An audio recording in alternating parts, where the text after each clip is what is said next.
The best things in life take a lot of time for us to get right.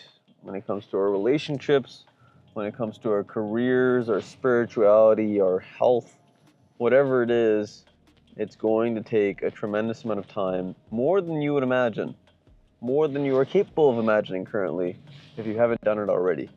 My name is Turab. I make videos about emotional intelligence, spirituality, and leadership. If you want more of this stuff in your feed, subscribe, and we can make the world a little bit better one step at a time. So I've had a tremendous flow currently of opportunities and of things that I really value in life. And what that meant for me in order to get to a stage where that consistently happens is I have had to change essentially everything about who I am and what I think and what I do. And what that's meant is that I was someone that had ideas, good ideas, and was incapable really of creating circumstances where those ideas come to fruition quickly. For instance, I didn't strategize very well. I didn't have the discipline to go to sleep at the same time every day. I didn't have the discipline and the resources to get fit in a 30-minute period of time consistently. I did a lot of things hedonistically, like staying up late and, smoking and drinking and stuff. And it led me to believe that even though I had good ideas, I wasn't necessarily a great human being. In the last year, since really trying to make a difference and trying to establish a vision that I'm actually satisfied with, I've had to change all of that and much, much more. I now spend a lot of my time networking and spending time with highly productive people. I now read consistently. I now am in positions where I am a leader and I am literally daily accountable for waking up at the right time and actually having relevant information to not waste other people's time. All of this came very, very slowly. It quite literally, and you can go back to my YouTube videos, when I first started this is when I first got my new phone in the mall. And I said to myself that this phone is not just going to be a way for me to communicate with other people, but it's also going to be a way for me to build who I am as a person in society, in my family, in my friend groups. And so I started recording these videos, trying to convey some interesting piece of advice, perhaps ways to look at the world. And it took a long time. It took a long, long time of consistently doing the same thing. So I would make a video. I would go to dental school. I would have my classes and my assignments, my projects, whatever it was. I'd come home. I would make a video. Then I would go and paint and drum. And then I would go and try to learn something and read something. And I did this for months and months and months until I finally got out of dental school and I was put into a position in my mother's practice at Franklin Dental Care and Dentures where, again, I wasn't super responsible, right? So I didn't have all of the skills to be able to see patients consistently. I didn't have the licensure necessarily to actually go and see those patients. So I spent a lot of time kind of figuring out the ropes and billing and figuring out the back end stuff of dentistry. And all the while, I was still not going to sleep consistently at the right time. I would like to say I was still kind of floating. I was paddling water instead of actually swimming to a direction. And as soon as I started making a little bit of money through the dental stuff, I had to have some conversations with my mom about pay structure and what I was worth and the things that needed to happen to practice, in my opinion, based on the business knowledge that I had. And so all of this basically led to days, weeks, and months of doing the same things, the same boring things in a single moment, but in an extended period of time, things that really do lead to dividends. And going off of a hunch, right? So this whole personal brand thing, to me, it was something that a billionaire strongly advocated for, said that had they spent more of their time marketing when they were younger, they would be leagues, light years ahead of where they are now.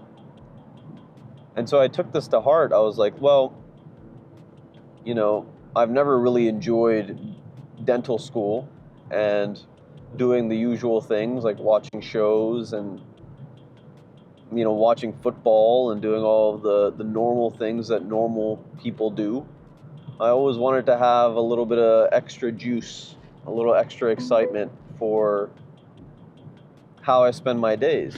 And mind you, in dental school, prior to this 1.5 years of transformation, I did spend a lot of time going to the woods, walking around, thinking about life, kind of having spiritual moments. And I miss that a lot these days, and I will get back into it in the springtime as summer, or as winter is now coming to a close. It took a lot of time, and I'm still on that path. And when I have a little bit of time, when I have things coming up, it's my brother's birthday today, so I know that when I get home, I'm not really going to be able to do the productive things that I usually do. I know that I need to spend time with him and care about my family. That's also something that I'm learning, getting to the extreme of trying to get a lot done, is how important our family and our relationships are to us, and what we're willing to sacrifice work-wise to make sure that those people feel loved and cared for. It's kind of it's something that I said to one of the girls today, the dental assistants as well, was, you really need to know what your extremes are, what your edges are of conception, of ideas, of execution.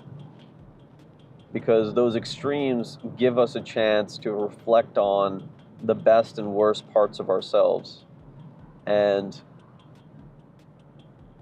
what mentalities, the way that we think, how the way that we think in a certain moment affects our ability to communicate a point or to get something done. For instance, there's a part of me that's really lazy and loving, right? So I can dwell in a moment for a long, long time and really enjoy it and try to find the most out of it. That part's really useful for showing people that I care, but it's not particularly useful for really just getting the things done that I need to get done. There's a part of me that is highly productive and very analytical and a bit callous.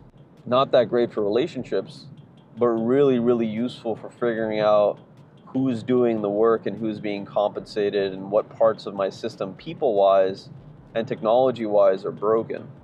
We just need to know that we have that ability in us, and we need to figure out when is the best time to use that ability. And so that's been a constant experimentation of mine too, is trying to figure out what mentality is optimal for sustainability and optimal for momentary sprints. It's a constant experimentation. I talk to my interns a lot about leadership in general, and the question that often comes up is, now I'm responsible for these people, Turab. How do I, what is your suggestions for how to balance that?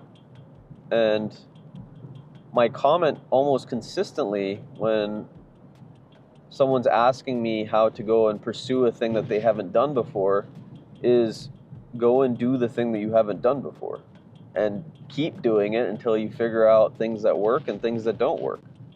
There's really no one that's going to be able to give you the advice of being you more than yourself. There's no one that can that can see life the way that you do and perceive life the way that you do and have the interest in things that you do.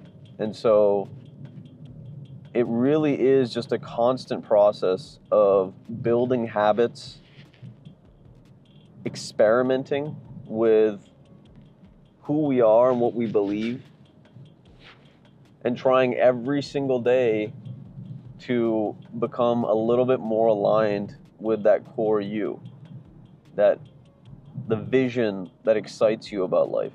One of mine is consistently, quite literally daily, having awesome conversations with people that I actually like and that inspire me. Guess what? I get to do that daily now if I want. And it's come at the cost of who I was before. So those parts still are really valuable too. You know, my ability to connect with people, the ideas that I have, the art, the creativity that I have inside of me, it's all still very relevant and useful. It's just that in order to do things that you've never done before, you must be willing to fail constantly. And many people don't have the resources or the support to do that, but I would argue most people have too many excuses. So if you made it to this point in the video, smash that thumbs up, subscribe, you'll see more of this stuff. And just realize, like, the fastest way to get to where you want in life is slowly, day by day, doing the work, building up the network, learning more, and you will become that person that you respect, that you want to respect. It's a pretty simple strategy. It just takes a commitment and a really strong why. Mine is that I basically have been given a bunch of shit in my life, and I really want to make the most out of the knowledge and the people that I know, because I think that makes life interesting. I think it makes it worth living. You know, I don't want to coast. Coasting to me doesn't seem fun. So if you found this useful, you know, throw me a comment on something that you have a question about, or an answer that you gave to someone looking for advice on how to do anything in particular in life. I'd love to hear it. Actualize your potential catalyst. This world needs you. Take care of yourself and subscribe. I'll see you in the next one. Peace.